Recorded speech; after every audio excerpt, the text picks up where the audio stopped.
رزق کا کشادہ ہونا۔ اللہ کا ارشاد ہے وَمَن يَتَّقِ اللَّهَ يَجْعَل لَّهُ مَخْرَجًا وَيَرْزُقْهُ مِنْ حَيْثُ لَا يَحْتَسِبُ کہ اللہ انسان کو ایسی جگہ سے رزق مہیا کرتا ہے، ایسی جگہ سے رزق دیتا ہے جہاں سے انسان کو گمان بھی نہیں ہوتا، انسان کے حاشائے خیال میں بھی نہیں ہوتا۔ اللہ اسے ایسی جگہ سے رزق عطا کرتا ہے۔ اللہ کے نبی صلی اللہ علیہ وسلم نے ارشاد فرمایا انسان اس وقت تک وفات نہیں پاتا جب تک کہ اس کو پورا رزق نہ دے دیا جائے۔ جتنی مقدار اللہ نے اس کے حصے میں رزق رکھا اتنا اسے رزق مل کر رہے گا حتیٰ تستکمل رزقہا۔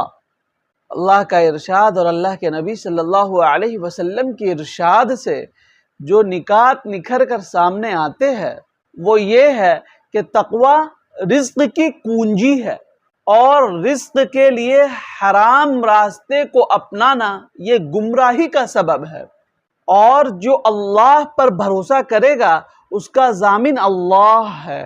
جس کے حصے میں جو رزق اللہ نے لکھ دیا اسے وہ رزق مل کر رہے گا۔